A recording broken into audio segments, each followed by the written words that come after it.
Por isso que o que eu quero ler com você hoje é Mateus do capítulo 6, a partir do versículo 25. Vamos ler todo o texto e depois nós vamos expor quase que versículo a versículo, para aprendermos de Cristo aquilo que Ele espera de nós. Versículo 25. Por isso, digo a vocês, não se preocupem com a sua vida, quanto ao que irão comer ou beber, nem com o corpo quanto ao que irão vestir. Não é a vida mais do que o alimento, e não é o corpo mais do que as roupas? Observem as aves do céu, que não semeiam, não colhem, nem ajuntam em celeiros. No entanto, o Pai de vocês que está no céu a sustenta. Será que vocês não valem muito mais do que as aves? Versículo 27. Quem de vocês, por mais que se preocupe, pode acrescentar um côvado ao curso da sua vida? E por que se preocupam com o que vão vestir?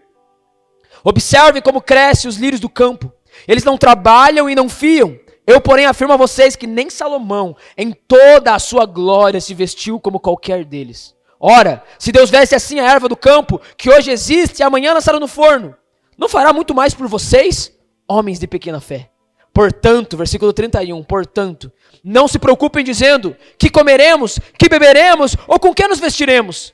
Porque os gentios é que procuram todas essas coisas. O Pai de vocês que está no céu sabe que vocês precisam de todas elas. Versículo 33. Mas busquem em primeiro lugar o reino de Deus e a sua justiça, e todas essas coisas lhes serão acrescentadas. Portanto, não se preocupem com o dia de amanhã, pois o amanhã trará os seus cuidados. Basta ao dia o seu próprio mal. Feche seus olhos. Pai, obrigado pela tua palavra. Espírito Santo, eu peço que o Senhor nos conduza nessa noite. Eu peço por mim, Senhor, me dê graça para falar a tua palavra, não a minha palavra. Não o que eu acho do texto, mas que eu possa ser conduzido por ti nessa noite, Espírito Santo. E que nós, cada um de nós, a tua igreja, sejamos edificados nessa noite pela tua palavra. Que desde já o Senhor comece a aumentar a nossa fé. E o Senhor comece a tirar de nós as muitas distrações e ansiedades que nos roubam da palavra. Que possamos desde agora, pela simples leitura da tua palavra, sermos conduzidos ao sentimento correto a respeito da vida e das preocupações com essa vida. Para a glória do teu nome, Deus. Amém e amém. Você vai concordar comigo que o que acabamos de ler aqui é uma mensagem muito forte de Jesus para nós. Jesus começa esse ensino, ou essa parte do ensino, com uma frase que ela já vai de encontro violentamente a cada um de nós. Quando Jesus diz, não se preocupem com a vossa vida. Se eu fosse perguntar nessa noite, quem aqui está preocupado com algo da vida? Eu acho pouquíssimo provável que alguém não levantaria sua mão. Talvez o Juliano, talvez o Miguel. E ainda talvez. Mas acho que cada um de nós aqui teria um motivo para levantar a mão e dizer, sim, em mim há preocupações a respeito da vida. E Jesus, falando aos seus discípulos, e eu pergunto a você, existe alguém aqui que é discípulo de Jesus? Essa hora você diz um amém assim, bem espiritual. Falando aos seus discípulos, ele diz, não se preocupe com a sua vida. Primeira coisa que nós começamos a notar aqui é que Jesus fala que um discípulo dele não se preocupa com a vida. Em que sentido Jesus está falando aqui? Jesus não está falando que você não vai fazer cálculos a respeito da vida, que você não vai ter uma preocupação que fala mais a respeito de zelo pela vida, cuidar da vida, se comportar bem a respeito da vida. Por exemplo, ser um bom administrador dos recursos que você tem, não é disso que Jesus está falando. Por exemplo, ser um bom administrador do corpo que Deus te deu, não é disso que Jesus está falando, Jesus não está condenando isso. Ser um bom administrador de toda a realidade da vida, de fato, em algum nível se preocupar, mas Jesus está falando sobre você cair em ansiedade. A maioria das Bíblias aqui eu creio que vai usar a palavra não andeis ansiosos. Não andeis ansiosos com o que Jesus está querendo falar? Com a sua existência e subsistência. Jesus está falando a respeito de nós andarmos preocupados, com nós conseguirmos sustentar a nossa própria vida, com o dia de amanhã e com todas as coisas que eu preciso fazer para eu continuar existindo. Jesus está falando, não se preocupe com a vossa vida, nas coisas básicas dela. Não se preocupe com o que você vai comer, não se preocupe com o que você vai beber, e nem se preocupe com o que você vai vestir. Jesus começa o seu ensino dizendo que um discípulo de Jesus não anda ansioso por essas coisas. não anda perdendo a cabeça, perdendo o sono com essas coisas. E mais uma vez, se eu fosse perguntar, quem aqui na última semana perdeu o sono com alguma coisa parecida com isso? E não vou nem dizer comida, bebida ou vestimenta, mas com subsistências da vida. Porque claro que na nossa cultura moderna, Jesus poderia acrescentar muitas outras coisas aqui. Nessa cultura, o básico era comer, beber e vestir. E talvez morar. Se fosse hoje, talvez Jesus aumentar um pouquinho a lista. Não se preocupe que você vai comer, beber, vestir, assistir, possuir e clicar e diversas situações. Não se preocupem com isso. Um discípulo de Jesus não se preocupa com isso. E isso é estarrecedor, sim ou não? Isso é assustador. Como assim, Jesus?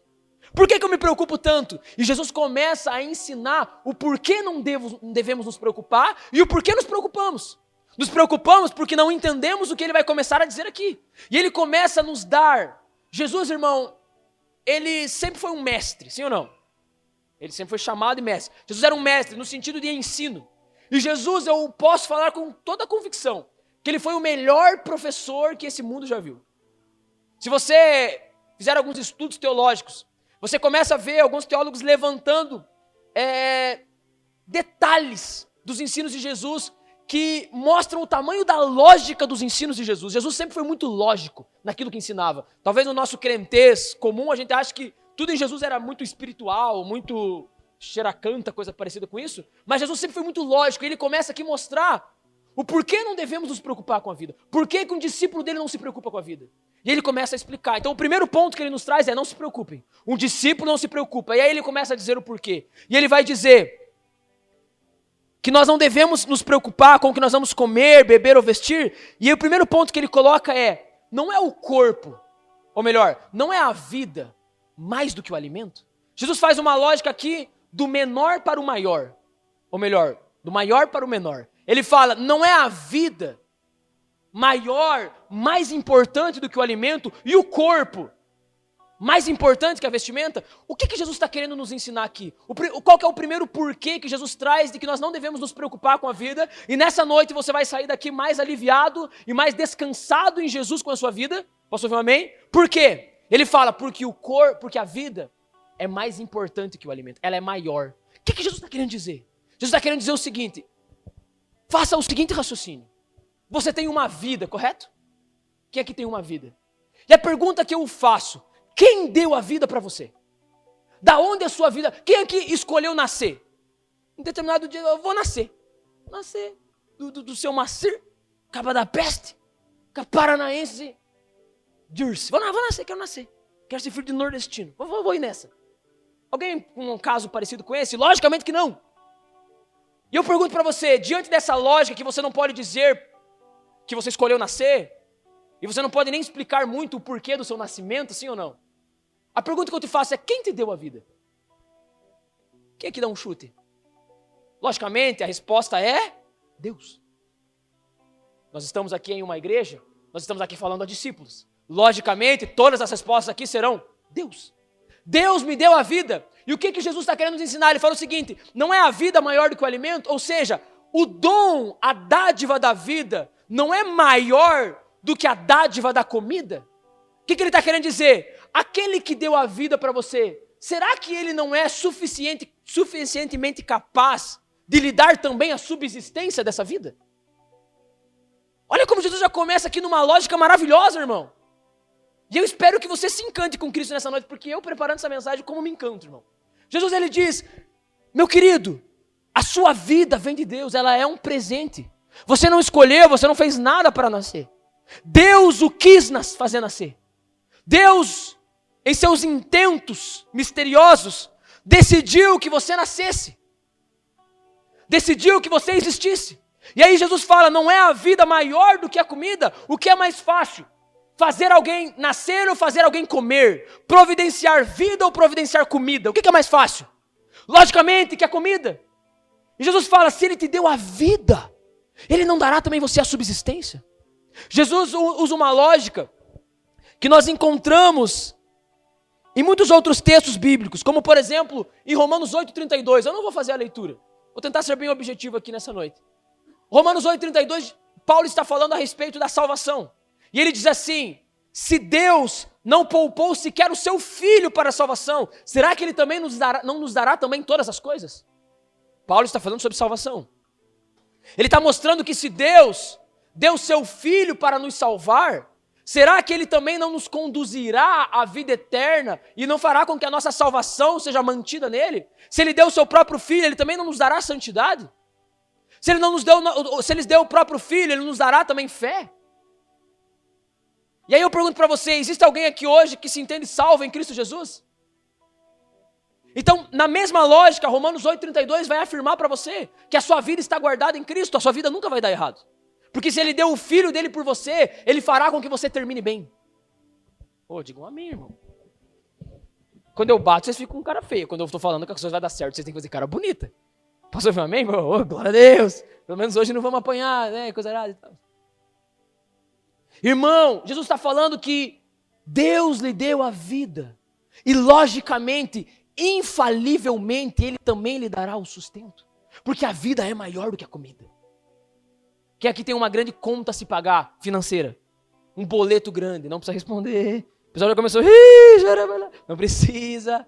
Vamos nos manter na palavra. Irmão, aquele que te deu a vida, será que Ele é capaz de conduzir você, de ajudar você, de auxiliar e até realizar milagres para que essas necessidades sejam supridas? Você acha que Ele é poderoso, aquele que te deu vida? Logicamente que sim. E Ele continua dizendo, não é o corpo maior do que a veste, nessa mesma lógica. Se Ele te deu um corpo, um belo corpo, sim ou não?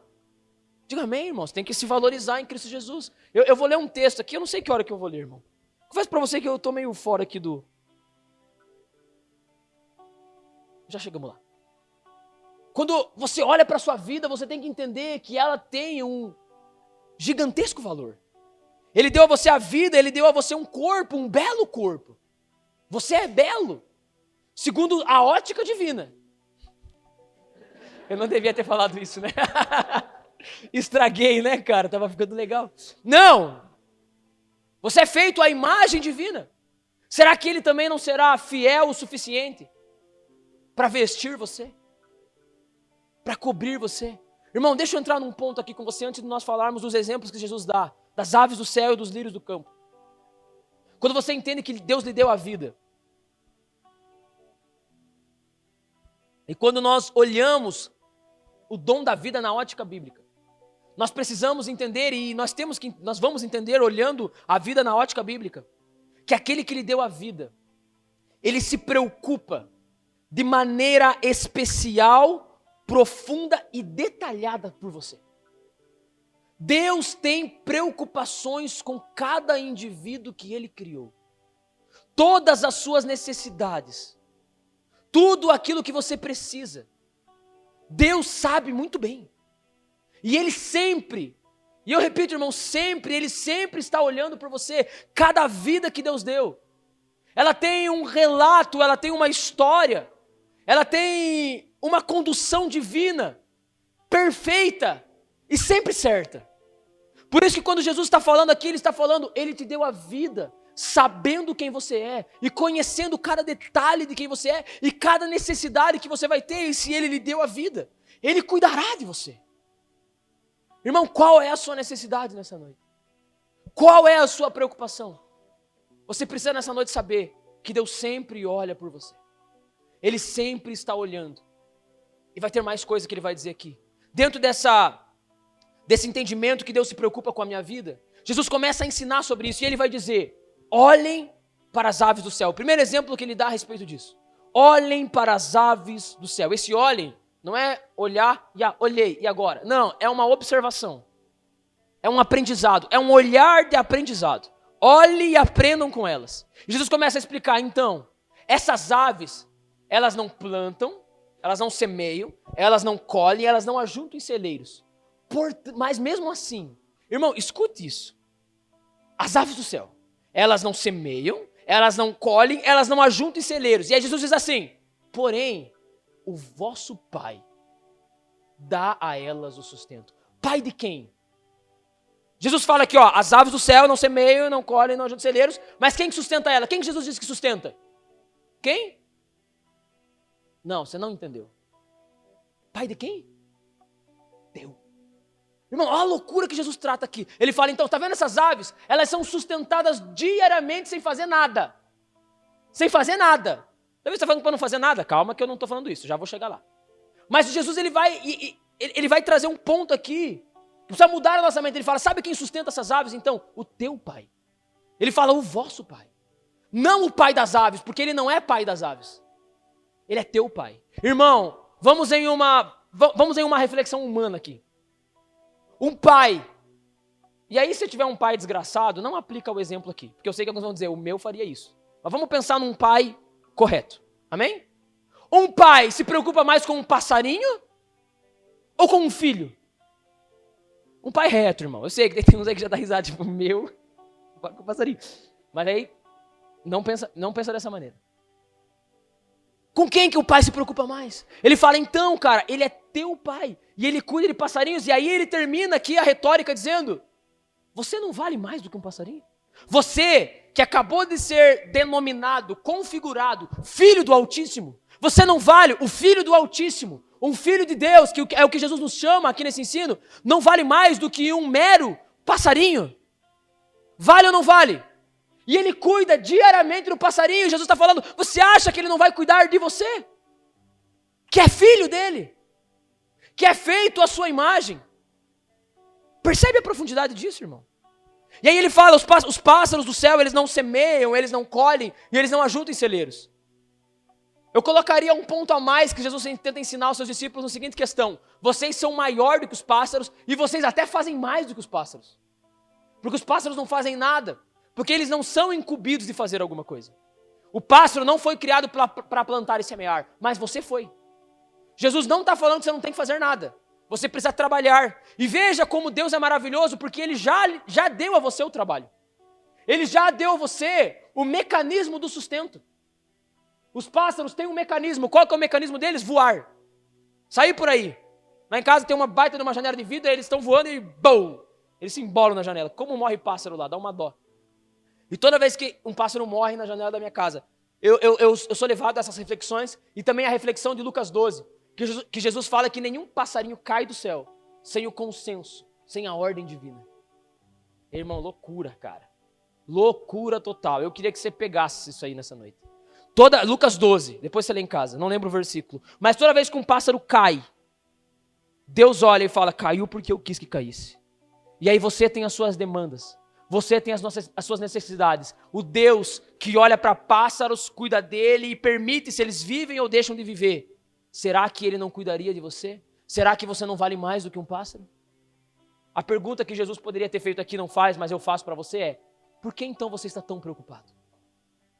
Por quê? Porque nós não abraçamos o entendimento da vida na ótica de Deus. A nossa ótica, os nossos olhos são míopes, como Jesus acabou de falar. Os olhos como lâmpada do corpo. Os nossos olhos estão divididos na escravidão da vida. Nós entendemos que nós precisamos correr atrás do dinheiro para nos sustentarmos. E Jesus vem para nós e fala, então, você tem que trabalhar, porque você foi designado para isso desde o Éden. Você precisa plantar, você precisa colher, mas não é porque você planta e colhe e junta em celeiros que você tem. Você vai ter e ser cuidado, porque o Pai cuida de você. O Pai olha para você. Posso ouvir um amém, irmão? Qual é a sua necessidade nessa noite? Do que você precisa? O Pai sabe. Eu quero ler. Eu vou ler já. Deixa eu ler um texto bíblico com você. Para que essa palavra ela impregne em nosso coração. Vou ler para você um dos capítulos da Bíblia mais bonitos que existem. Eu falo isso para muitos capítulos da Bíblia, eu sei disso. Mas eu acho que esse, você vai concordar comigo que esse é pancada. Queria que nós lêssemos juntos. Pega a sua Bíblia e abra ela no Salmo 139. E quem conhece Salmo 139 vai dizer, realmente, esse é bom. Olha, irmão, o que a Bíblia fala a respeito da tua vida.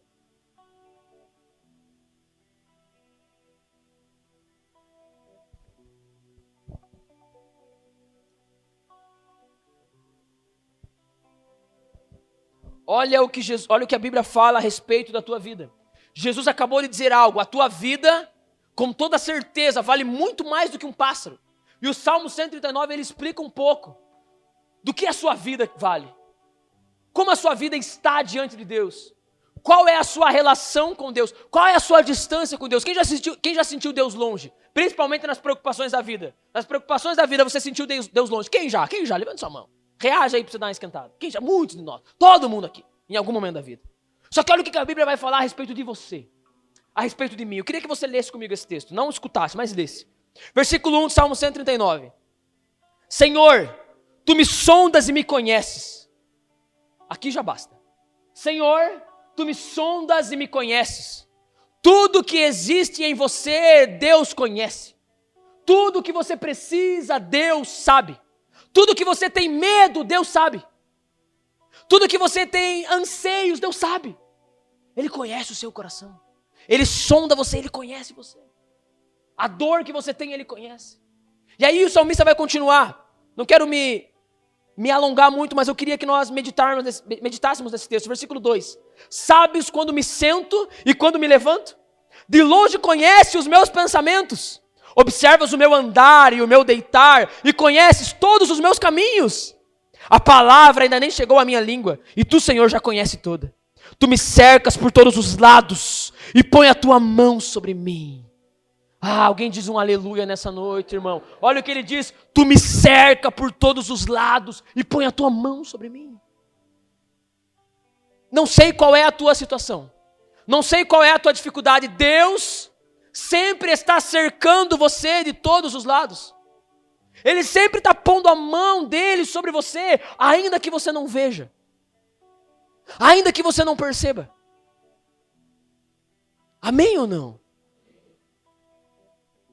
Versículo 6. Tal conhecimento é maravilhoso demais para mim, é tão elevado que eu não posso atingir. Para onde eu me ausentarei do teu espírito? Para onde fugirei da tua face? Se suba aos céus, lá estás. Se faça minha cama no mais profundo abismo, lá estás também. Se toma as asas da alvorada e me detenha nos confins dos mares, ainda ali a tua mão me guiará e a tua mão direita me susterá. Diga amém, receba essa palavra no teu coração, você que está ansioso nessa noite, irmão. Aonde quer que você vá, você jamais foge da presença divina. Ele sempre está lá e Ele sustenta você. Aleluia.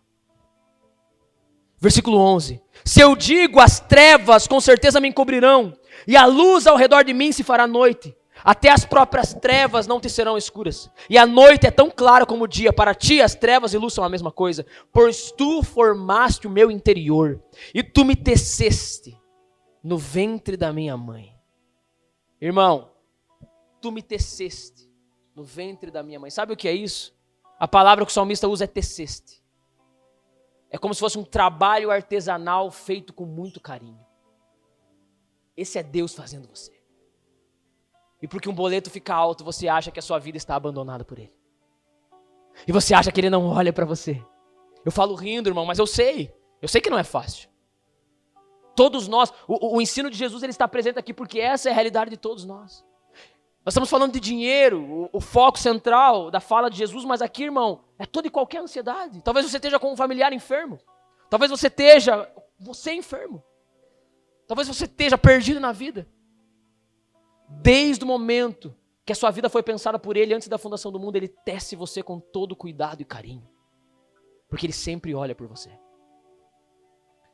Versículo 14. Graças te dou, visto que de modo assombrosamente maravilhoso me formaste. Sobre o que o salmista está falando aqui, irmão? Sobre a produção da vida dele, correto?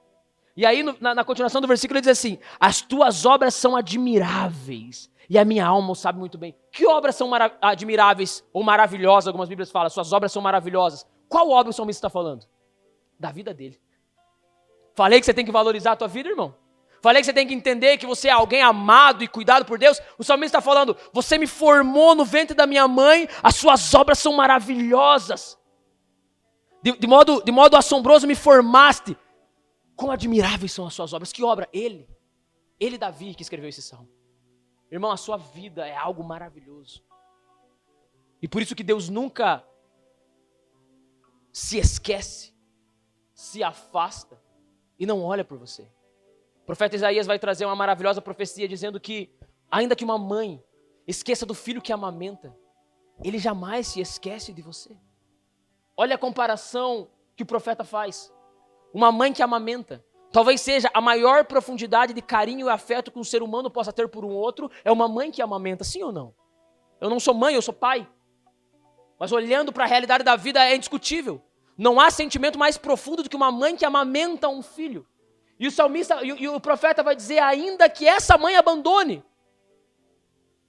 Deus não abandona. Deus não esquece. Ele sempre olha por você. Versículo 15. Os meus ossos não te foram encobertos quando no oculto fui formado e entretecido. Como nas profundezas da terra, os teus olhos viram a minha substância ainda informe. E no teu livro, olha isso, irmão, eu vou ler até aqui. E no teu livro foram escritos todos os meus dias, cada um deles escrito e determinado, quando nenhum deles ainda existia. O que o salmista fala aqui? Ele fala que a tua vida foi escrita por Deus. Eita, irmão, isso é maravilhoso. A tua vida foi tecida por Deus e escrita em um livro. Sabe, irmão, qual é o ponto central? Eu peço que você volte a sua Bíblia a Mateus. Sabe qual é o ponto central que Jesus está nos levando aqui no ensinamento do Sermão do Monte? O que Jesus está nos levando aqui é que quando nós nos aproximamos de Deus, e quando nós tentamos entender a vida na ótica dele, dentro dessa realidade, não vos preocupei. O caminho da não preocupação é entender quem Deus é. Deixa eu fazer isso mais claro. O próximo exemplo que Jesus dá é dos lírios do campo. E ele fala os lírios do campo. Um lírio do campo, irmão, era uma planta nascida como se fosse no deserto, ou em um lugar bem abandonado. Esse lírio do campo, essa erva do campo que Jesus fala aqui, é uma planta que não foi plantada, ela não foi regada, cuidada, não. Ela nasce da própria natureza, pelo cuidado da própria natureza. Ela nasce exclusivamente por Deus. E aí Jesus fala, então, nem Salomão em toda a sua vida, em toda a sua glória, se vestiu como essa erva. Porque quem que veste ela? O Pai veste ela. E aí Jesus explicando isso, ele fala que essa erva, ela é arrancada em um determinado momento da sua vida e jogada no fogo. Essa erva do campo, esse lírio do campo, ela servia para fazer fogo nos fornos para assar pães. Essa era a aplicação de Jesus aqui. E ele fala, então essa erva vai ser arrancada e jogada no fogo. E aí ele fala, quem vale mais? Uma vez mais ele faz a pergunta, quem vale mais? A erva ou vocês? E aí ele usa uma frase, dizendo assim, homens de pequena fé. Qual é o caminho de não nos preocuparmos com essa vida? Já entendemos aqui Jesus mostrando o valor da vida, e que a vida é mais do que a comida. E logo depois ele usa essa fala, homens de pequena fé. Aonde Jesus está tentando nos levar aqui? Primeiro Jesus diz que nós somos pessoas de pequena fé. Então toda vez que você se preocupa com a sua vida, Jesus olha para você e fala, então você está tendo uma fé pequena. Fé pequena não é o mesmo que ausência de fé. Fé pequena é uma fé deficiente. É uma fé limitada. É uma fé que não se aplica a todos os âmbitos da vida, mas ela se aplica a um limite de âmbitos da vida. E no nosso caso aqui, ela se aplica apenas à salvação. Quando eu falo apenas, parece que estou diminuindo a salvação, mas não é isso. É uma fé que, por exemplo, você está aqui. Você está aqui porque você tem fé. Você é crente, sim ou não? E você é crente porque você tem fé. Você crê e você tem fé que Cristo salvou você na cruz do Calvário. Posso ouvir um amém? Então você tem fé, mas a fé que se preocupa com a vida é uma fé limitada, é uma fé fraca, é uma fé pequena, segundo Jesus. Por quê? Porque ela se limita a um âmbito apenas, ao âmbito da salvação. Eu creio que Ele me salvou, mas eu não creio que Ele se preocupa com a minha vida. Percebe que nós estamos caindo aqui no mesmo lugar? Eu creio que Ele me salvou, claro. E você crê, se você não crê, você não estava aqui. Sim ou não? Mas eu não creio que Ele se preocupa com a minha vida e que Ele cuida da minha vida em cada detalhe dela. Nisso eu não creio. Por quê? Porque a fé é pequena, irmão. Ela é uma fé que não consegue ver as coisas na ótica de Deus. Quando nós caímos em preocupações, nós caímos e nos limitamos ao nosso âmbito de vida. Por exemplo, você está com uma necessidade, uma grande necessidade. A tua vida está olhando dentro de uma ótica. Só que quando Jesus começa a nos ensinar tudo que eu falei há pouco, e ele entra nessa questão da pequena fé, ele está falando de uma visão que vai além da sua vida. Ele falou da erva do campo, ele falou dos pássaros. Sabe do que Jesus falou? Ele falou de um Deus soberano. Ele falou de um Deus que tem todas as coisas no seu devido controle. E isso, na hora da preocupação, nós não conseguimos perceber, por isso a nossa fé é fraca. Por isso a nossa fé é pequena. Porque nós vemos a vida dentro da nossa ótica e não na ótica divina. Nós lemos um salmo aqui quase que inteiro. E esse salmo mostrou um pouco da ótica divina e não da sua ótica. Porque a sua ótica é, Deus não olha para mim. A ótica bíblica, a ótica divina é, eu sempre estou olhando para você. A pequena fé é uma pequena compreensão de quem Deus é. Fé, o escritor aos Hebreus vai dizer no capítulo 11, no verso 1, que fé é a certeza das coisas que não se veem e a convicção das coisas que se esperam. Sim ou não? Fé é confiar, mas confiar fruto de uma convicção fruto de um entendimento. Fé nada mais é, ou melhor, ela se inicia no entendimento. Você crê quando você entende. Por que a nossa fé é pequena nesses âmbitos da vida? Porque nós não entendemos quem Deus é e a posição dele em relação a nós. Nós olhamos para Deus como um personagem da história. Mas quando nós olhamos para as Escrituras, nós vemos que Deus não é um personagem. Deus é o autor da história. Deus é o construtor da história. Deus, e o que Jesus mostra quando ele fala das aves, ele está falando de fé. Quando ele fala da erva do campo, ele está falando de fé. E ele está mostrando que o Deus a qual nós temos uma pequena fé, ele é soberano. Ele tem todas as coisas no controle, ele controla os pássaros, ele controla a erva. Mais uma vez eu refaço a sua fala. Não sois vós mais importante que erva e que pássaros? Quando nós começamos a entender quem Deus é, nós vamos crescendo em fé. Quando nós vamos entendendo como Deus olha para nós e como Deus olha para a vida. Por exemplo, irmão, deixa eu dar um exemplo de tudo que eu falei aqui. Quando você olha para um personagem bíblico, eu gosto muito da história de Jó. Jó é o livro que você lê quando a sua vida vira um caos. Sim ou não? Tua vida virou um caos. Tudo deu errado. Você está à beira da morte, ou alguém perto de você está à beira da morte. Ou você vai ler um salmo, ou você vai ler Jó. Deixa eu ver um cara que está pior que eu, para ver se eu me alegro. É mais ou menos assim, não? E Jó, uma vez eu ouvi essa frase e ela marcou meu coração em relação à história de Jó. Jó não tinha o livro de Jó para ler. Jó não tinha como saber a história no todo. Ele via um pedaço da história. O que Jó via? A minha vida está acabando. Só que existia um livro de Jó. Existia algo maior do que Jó. E o que era algo maior do que Jó?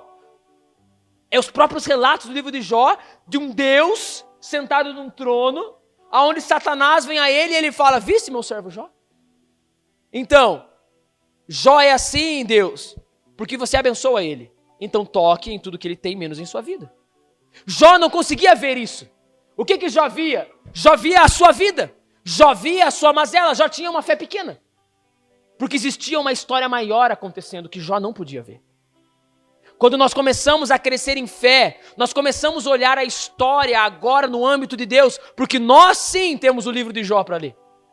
Nós sim temos o Salmo 139 para ler. Nós temos o Sermão do Monte para ler. E nós olhando para isso sabemos que o Deus que nos salvou e que nos fez nascer, Ele está sempre no controle da nossa vida e tem sempre uma história maior acontecendo que nós não podemos ver.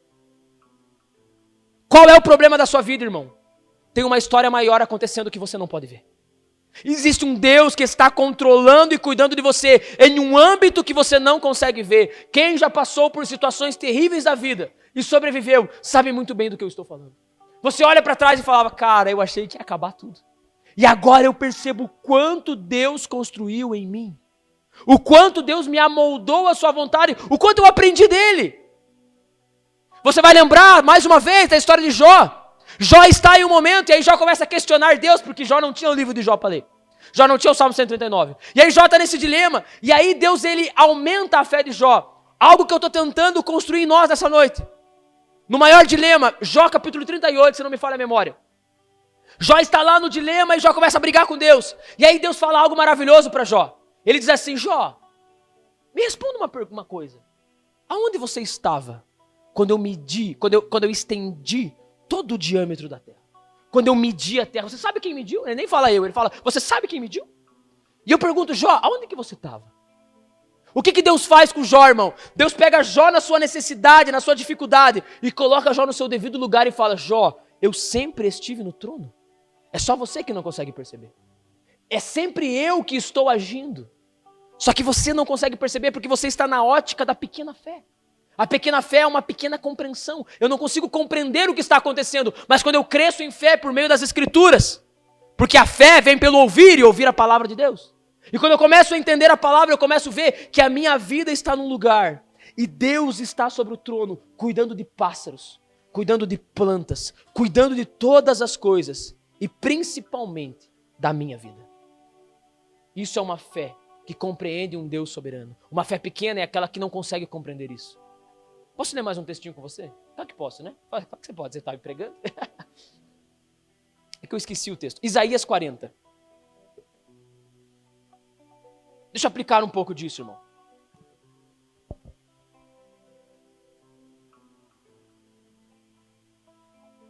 Isaías 40. Versículo 21. Se você não tem Bíblia, leia comigo no telão. Será que vocês não sabem? Será que não ouviram? Será que isso não lhe foi anunciado desde o princípio? Vocês não entenderam isso desde a fundação do mundo? Vocês não atentaram para os fundamentos da terra? Ele é o que está sentado sobre a cúpula da terra, cujos moradores são como gafanhotos. É ele que estende os céus como cortina e os desenrola como tenda para neles habitar. Ei, irmão, que doideira. É ele quem reduz a nada os príncipes e torna em nulidade os juízes da terra. Mal foram plantados e semeados, mal se arraigou e até na terra o seu tronco já secam. Quando um sopro passa por eles e uma tempestade os leva como palha. Com quem vocês vão me comparar? A quem eu serei igual, diz o santo? Levantem os olhos para o alto e vejam. Quem criou essas coisas? Aquele que se faz sair o seu exército de estrelas, todas bem contadas, as quais ele chama pelo nome. Por ser ele grande em força, forte em poder, nenhuma só venha a faltar.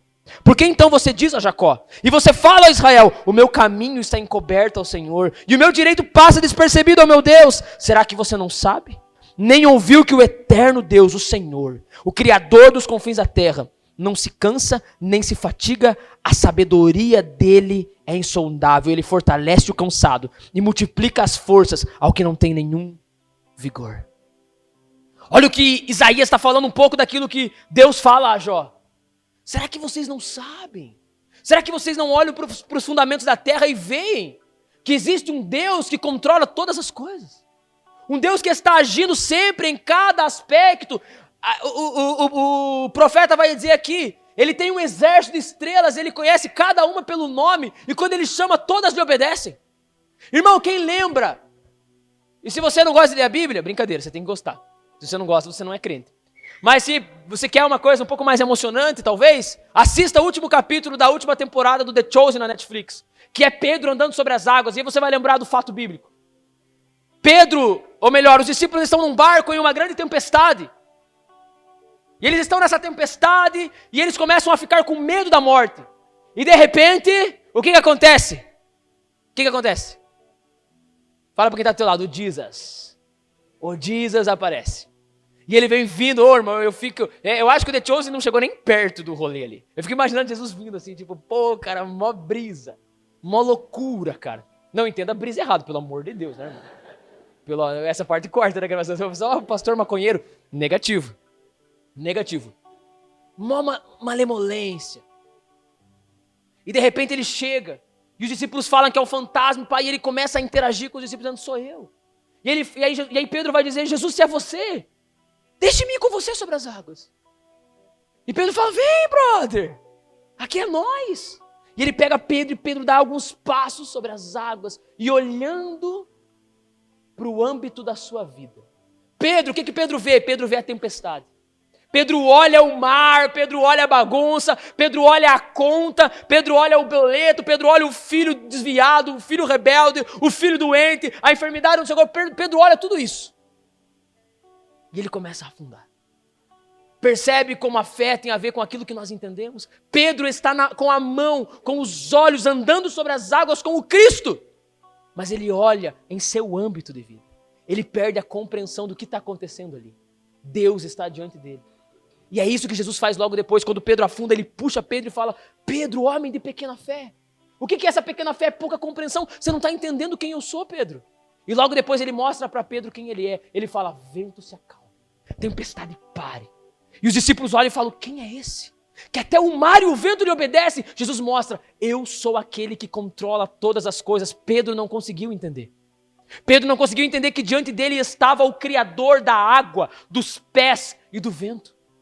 E ele manda e ordena em todas as realidades. Homem de pequena fé, por que você está com medo se você está diante daquele que controla todas as realidades da terra? Que até o vento e o mar lhe obedecem, que até o câncer lhe obedece, que até o boleto lhe obedece, que até o sistema econômico mundial lhe obedece. Tudo obedece àquele que criou todas as coisas. Tudo está sujeito. Colossenses capítulo 2 vai dizer que tudo subsiste por causa de Cristo. Tudo está sustentado nele, irmão. E sabe aonde Cristo está? À destra do Pai, daquele que está sobre o trono. Mas esse Pai que está no trono, esse Pai controla pássaros, ervas do campo, vento e mar. Ele olha e sempre está olhando por você. E mais do que isso, ele decidiu habitar junto com você. Por que está com medo, homem de pequena fé? Eu sempre estou aqui. Davi, e se Jesus não fizer? E se eu me endividar? E se eu não puder pagar a conta, Davi? Como é que vai ser? E se meu familiar morrer? E se eu morrer? E se meu filho nunca mais se converter? Como que vai ser? Existe uma história maior do que você. A Bíblia mostra que existe uma história maior do que você. Jó não tinha o livro de Jó para ler, mas você tem o livro de Jó para ler. Para perceber que sempre existe um Deus no trono. E ainda quando aquilo que eu acho que deveria acontecer não acontece, Ele continua no trono e Ele continua cuidando da minha vida. Isso é fé. Compreensão. Eu compreendo que Ele está no trono e que Ele cuida de mim. E se tudo der errado, eu compreendo que Ele está no trono e Ele cuida de mim. Abra sua Bíblia em Filipenses capítulo 4, para eu provar isso para você. Não, eu tenho tempo. Nossa, eu tenho bastante tempo, glória a Deus. Isso é raro. Filipenses capítulo, deixa eu mostrar isso para você que eu acabei de falar.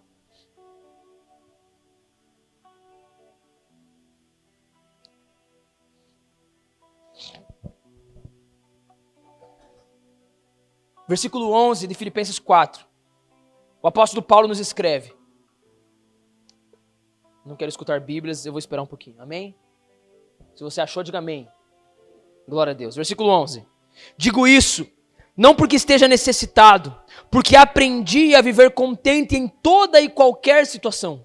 Sei o que é passar necessidade e sei também o que é ter em abundância. Aprendi o segredo de toda e qualquer circunstância, tanto de estar alimentado como de ter fome, tanto de ter em abundância como de passar necessidade. Versículo 13. Tudo posso naquele que me fortalece. Veja, irmão, que Paulo não está falando que tudo vai dar certo. Muitos usam esse texto como tipo assim, tudo sempre vai dar boa. Paulo não está dizendo que tudo vai dar certo. Ele fala, eu consigo comer ou não comer, ter dinheiro ou não ter saúde ou estar doente. Eu consigo todas as coisas, porque eu entendi que existe alguém que me fortalece. Porque eu compreendi que existe alguém que cuida de mim em todas as coisas. Eu entendi que nem só de pão viverá o homem, mas de toda palavra que sai da boca de Deus. Eu entendi que alguém está sentado no trono, cuida de pássaros, cuida da erva do campo e principalmente cuida daquele que ele teceu na barriga da sua mãe. Ele é soberano sobre tudo. E é isso que Jesus está querendo nos ensinar quando Ele trata conosco sobre não se preocupar com a vida. Eu sei, irmão, que essa pregação não vai resolver todos os seus problemas. Porque daqui a alguns dias você vai cair nesse lugar de novo. Paulo vai trazer uma lição para nós. Esse texto não está no meu esboço. Mas no mesmo Filipenses 4, Paulo vai dizer, não andeis ansiosos com nada, mas sempre apresente as suas súplicas diante de Deus. Porque o Deus de paz guardará o coração de vocês, em toda a alma, espírito e entendimento. Quando você chegar nesse lugar, irmão, uma vez mais, no lugar da ansiedade, da aflição, o que eu faço, Davi? Olhe a vida na ótica divina. Saia do teu problema e entre. E como que eu entro nesse lugar? Por meio desse livro. Jó não tinha o livro de Jó para ler, mas você tem toda a história. Você tem o começo dela e você tem até o fim dela. Sim ou não? Irmão, Deus nos deu até o fim da história. Eu sei como a minha vida vai acabar. Em um jantar, sentado na mesa e Cristo servindo para mim a ceia. Eu sei que vai ser assim. E eu vou morar eternamente com Ele e reinar sobre a terra. Eu já sei o fim da história. Por que ainda está com medo, homem de pequena fé? Percebe, irmão, que quando nós saímos da nossa ótica da vida e entramos na ótica divina, nós não nos preocupamos com a nossa vida, com o que comeremos ou o que beberemos, porque a vida é maior do que o alimento. O corpo é maior do que a vestimenta. Jesus continua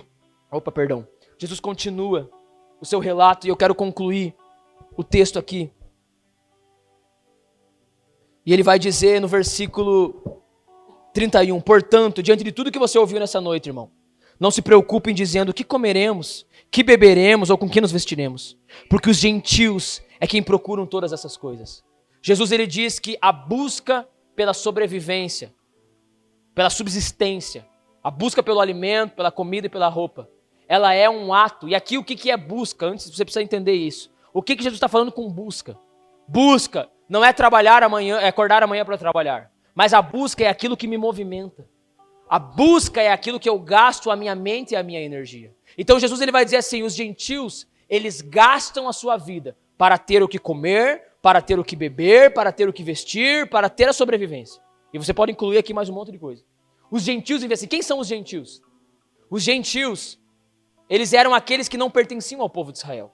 Quando Jesus fala gentil, ele não está falando só sobre a etnia, mas ele está falando sobre a crença. Os gentios são aqueles que não conhecem o Deus de Israel. Percebe que mais uma vez aqui é compreensão? Os gentios buscam essas coisas. Por que os gentios buscam essas coisas? Porque eles não entendem a vida na ótica do Deus de Israel. Eles são gentios.